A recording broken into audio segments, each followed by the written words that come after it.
आज मैं आप लोग को एक बहुत अच्छी, बहुत छोटी सी कहानी सुनाने जा रही हूँ। आशा करती हूँ ये कहानी आप लोग को अच्छी लगेगी। आप लोग कहानी पूरा सुनिए और मैं देर न करते हुए कहानी शुरू करती हूँ। तो कहानी है एक नौजवान लड़के की जिसको नौकरी से निकाल दिया गया रहता है और वो नौकरी से निकालने के बाद अपने घर की ओर जाते रहता है और सोचते रहता है कि मैं नौकरी से निकाल दिया गया हूँ, अब मेरा घर कैसे चलेगा, मेरा क्या होगा, फिर से कोई नौकरी मिलेगा नहीं मिलेगा, ऐसा सोचते विचारते रास्ते में जाते रहता है। इतने में ही पीछे से आवाज़ आता है, कोई काम करने वाला मिलेगा क्या। तो लड़का मुड़ के देखता है कि अरे कोई पूछ रहा है, तो वो जाके पीछे मुड़ के देखता है तो एक बूढ़े बाबा जो है वो 3 थैली लेके और आते रहते हैं उसकी ओर। और तब ये आगे बढ़ता है और उनसे पूछता है कि आप क्या बोले। तो उन्होंने कहा कि मैं बोला कि मुझे कोई काम करने वाला मिलेगा क्या। तो वो बोला लड़का कि मैं हूँ ना, मैं करूँगा आपका काम, क्या काम है बताइए। तो वो बूढ़े बाबा बोले कि मेरे को बहुत कुछ ज़्यादा काम नहीं है, मेरे पास ये 3 थैला है, तो तुम अगर एक थैला लेके मेरे को इस पहाड़ी के उस पार जाना है दूसरे गाँव में, और एक थैला तुम अगर लेके और मेरे को वहाँ तक छोड़ देते हो तो तुमको 3 सोने का सिक्का दूँगा। लड़का तैयार हो जाता है, बोलता है ठीक है मैं छोड़ दूँगा। अब वो एक थैला ले लेता है और चलने लगता है। चलते-चलते एक नदी आ जाता है, तो नदी के पास वो बूढ़े दादा खड़े हो जाते हैं, वो नदी पार करने लगता है। फिर बोलता है कि बाबा जी आ जाइए आप भी, नदी घुटने तक की ही है, पार कर लेंगे आराम से। बूढ़े बाबा बोलते हैं कि देखो बेटा तुम जवान हो, इसलिए तुम एक ही झोला पकड़े हो, इसलिए तुम आराम से चले जा रहे हो। मेरे पास 2-2 झोला है और मैं बूढ़ा हूँ, तो मैं लड़खड़ा के गिर ना जाऊँ, इसलिए मेरे को नदी में घुसने में डर लग रहा है। तो वो लड़का बोलता है तो बाबा जी फिर आप डरेंगे तो ये पार कैसे करेंगे नदी। तो बूढ़ा बाबा बोलते हैं तुम अगर एक काम और कर दो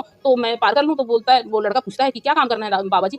वो बूढ़े बाबा बोलते हैं कि तुम एक काम करो, मेरा एक और थैला ले लो, फिर तुमको और 3 सोने का सिक्का दूँगा। तो लड़का बोलता है और ठीक है मैं ले लेता हूँ। तो वो दोनों थैला ले लेता है।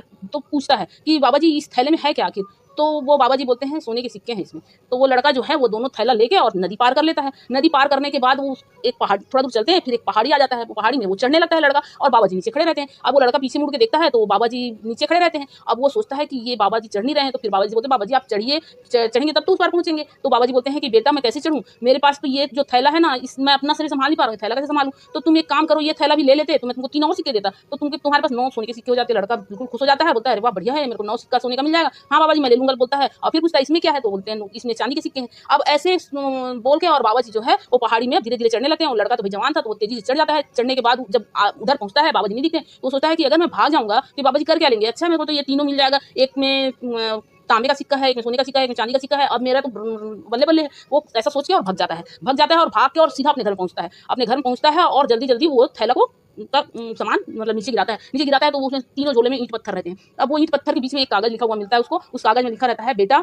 अगर तुम उसको लेके नहीं भगते तो ये तुमको मेरा कोई वारिस नहीं है, मैं अपने राज्य का वारिस ढूँढ रहा हूँ। अगर तुम इसको लेके नहीं भगे होते तो मैं अपने राज्य का राजकुमार तुमको बना देता, लेकिन तुम्हारे मन में बेईमानी आ गया और तुम इस थैला को लेके भग गए, इसलिए तुमको कुछ नहीं मिलेगा।